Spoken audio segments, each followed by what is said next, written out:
Gaza में Indonesian अस्पताल पर हमला हुआ है। बमबारी से अस्पताल को भारी नुकसान पहुंचा है। आईडीएफ की शेलिंग में 2 डॉक्टर्स की मौत हो गई है। फिलिस्तीनी मंत्रालय ने यह जानकारी दी है। गाजा में 200 से ज्यादा स्वास्थ्य कर्मियों की मौत हो गई है। यह भी फिलिस्तीनी स्वास्थ्य मंत्रालय का दावा है।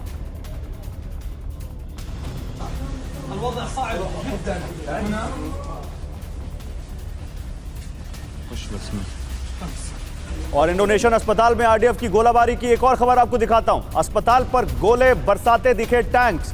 दिन में भी अस्पताल पर बमबारी जारी है। इंडोनेशियन अस्पताल में हमास के अड्डे का दावा। इंडोनेशियन अस्पताल भी लगातार सुर्खियों में बना हुआ है। अल शिफा, रंतीसी, इंडोनेशियन, ये तमाम हॉस्पिटल जिन पर इजरायल लगातार हमले कर रहा है और उसका कहना है कि दरअसल अस्पताल कम और हमास के अड्डे ज्यादा है।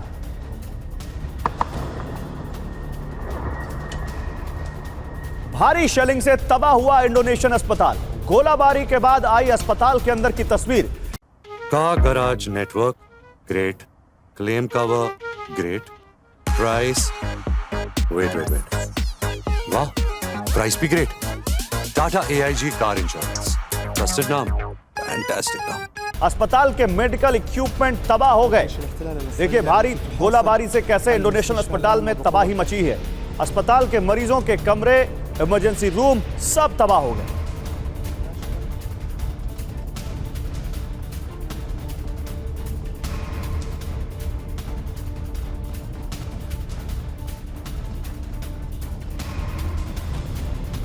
तो आइए आपको जरा बिग वॉल पर मैं 4 तस्वीरें दिखाता हूं। गाजा के अस्पतालों में कैसी तबाही मची हुई है ये आप देखिए। ये 4 तस्वीरें। शुरुआत इस अस्पताल से करते हैं जो कि गाजा का सबसे बड़ा अस्पताल और हमास का सबसे बड़ा सेंटर बताया जाता है। नाम है अल शिफा अस्पताल। पिछले कई दिनों से यहां पर इजरायल की जो ग्राउंड फोर्सेज हैं वहां पर हैं, उनका ऑपरेशन चल रहा है। पूरी तरह से इस अस्पताल पर वो कब्जा करके बैठे हुए हैं और उनका कहना है कि यही अस्पताल है जहां से टनल्स बनी हुई हैं जिसके नीचे, और जहां इजरायल लगातार उन टनल्स में हमास के एक लड़ाकों की खोज कर रहा है। दूसरा, रंतीसी अस्पताल। इस अस्पताल में भी हमास का ठिकाना है। यहां भी इजरायल लगातार हमले कर रहा है। बल्कि यहां पर ये फुटेज देखिए, ये 2 हमास के लड़ाके जो दिख रहे हैं, ये वीडियो आईडीएफ ने जारी किया और कहा है कि यहीं पर भागते, इसके अंदर जाते दिखे हमास के लड़ाके, जिस पर उन्होंने तुरंत फिर वहां पर ब्लास्ट किया। ये देखिए, ये ऐसी तस्वीर आई। तीसरा, इंडोनेशियन अस्पताल।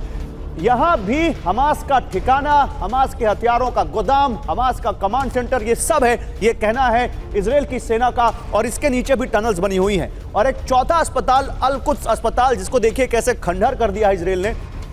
यहां भी उनका दावा है कि इस अल कुद्स अस्पताल में भी हमास के ठिकाने बने हुए हैं। तो 4 अस्पताल, लेकिन अस्पताल और हमास के ठिकाने ये दोनों यहां पर हैं, ये कहना है इजरायल का। लेकिन अभी आपको और यहां जानकारी देता हूं मैं। देखिए, युद्ध में गाजा के जो अस्पताल तबाह हुए हैं वहां पर क्या दावा है फिलिस्तीन के स्वास्थ्य मंत्रालय का। अब तक 200 से ज्यादा स्वास्थ्य कर्मियों की मौत हो चुकी है, यह कहा जा रहा है। 130 से ज्यादा स्वास्थ्य कर्मी घायल हुए हैं। अल शिफा में तबाही की बात करें तो अल शिफा में 8 नवजात बच्चों की मौत हो चुकी है, यह दावा यहां पर किया गया है। इसके अलावा आप देखिए, अल शिफा में 31 नवजातों को अस्पताल से बाहर निकाला गया, यह यहां पर दावा है। और अब तक 45 मरीजों की अल शिफा में मौत हो चुकी है। 250 से ज्यादा गंभीर मरीज अस्पताल में मौजूद हैं, यह अल शिफा अस्पताल के प्रशासन का दावा है। इंडोनेशियन अस्पताल में तबाही। इंडोनेशियन अस्पताल में आज के हमले में 8 लोगों की मौत हो गई। 2 डॉक्टर भी आईडीएफ की गोलाबारी में मारे गए हैं। 150 से ज्यादा गंभीर मरीजों का इलाज यहां पर जारी है। जबालिया कैंप से विस्थापित हजारों लोग अस्पताल में शरण लिए हुए हैं, ये यहां पर हम देख रहे हैं। लेकिन ग्रुप कैप्टन विनोद ऑगस्टीन, आप कुछ कहना चाह रहे थे, अगर आप इसमें अपनी बात अभी जोड़ें, फिर मैं विपिन के पास जाऊंगा।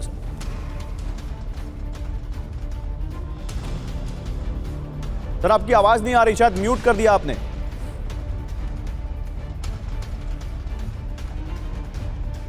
बहुत महत्वपूर्ण बात मैं कहना चाह रहा हूं गौरव जी, कि आप मेरे पीछे देखेंगे तो आपको नजर आएगा ये है baby milk plant. Saddam Hussain के 1992 के लड़ाई के दौरान इस बेबी मिल्क प्लांट पे अमेरिका ने खूब बमबारी की और बहुत हल्ला मचा। बट जब इंटरनेशनल इंस्पेक्टर्स जाकर के देखे वहां पे उनको बायोलॉजिकल वेपन मिला। तो आप अस्पताल का कोई भी नाम दे दीजिए, अगर वो वॉर क्राइम या वॉर चीजों में इन्वॉल्व है तो उसके ऊपर अटैक इंटरनेशनली लाजमी है। और जैसे आपने भी कवर किया और आपके संवाददाता जो ग्राउंड पे उन्होंने भी कवर किया, कुछ इलाके अगर कॉर्डन ऑफ कर दिए गए हैं और वहां पे वेपन रखा है, तो आप उसका नाम अस्पताल रख लीजिए, बेबी मिल्क फैक्ट्री रख लीजिए, कोई भी रख लीजिए, उसके ऊपर अटैक होगा ही होगा। और इजराइल उसको बखूबी कर भी रहा है। और उसके आड़ में आप अल्लाह मचाएंगे कि ये बेबी मिल्क फैक्ट्री है या ये अस्पताल है या फिर ये स्कूल है, उसे कोई फर्क नहीं पड़ने वाला। और दूसरा सबसे इंपॉर्टेंट, अगर इसके नीचे से टनल जा रहा है गौरव जी, आप इस टनल के माउथ को कहीं और बॉम्बिंग करते हैं, उसकी जो शॉक वेव है वो आकर के ये अस्पताल को तबाही करेगा और इसमें जो फंसे मरीज हैं वो भी मरेंगे। एंड एग्जैक्टली यही हो रहा है। इनफैक्ट मैंने इसके बारे में एक वीडियो भी ट्वीट किया है, कैसे पूरे टनल नेटवर्क के अंदर जहां जहां से टनल जा रहा है, रिहायशी इलाका हो, स्कूल हो, अस्पताल हो, मस्जिद हो, ये सारे तबाह होंगे। और वो यही हो रहा है, यही हम देख रहे हैं। ठीक है, तो सुरंगों को तबाह करने के सिलसिले में जो भी उसके ऊपर उसका हाइडआउट होगा, चाहे वो अस्पताल हो, चाहे स्कूल हो और चाहे वो मस्जिद हो, सब पे उसका असर आएगा और उसमें भी तबाही दिखेगी।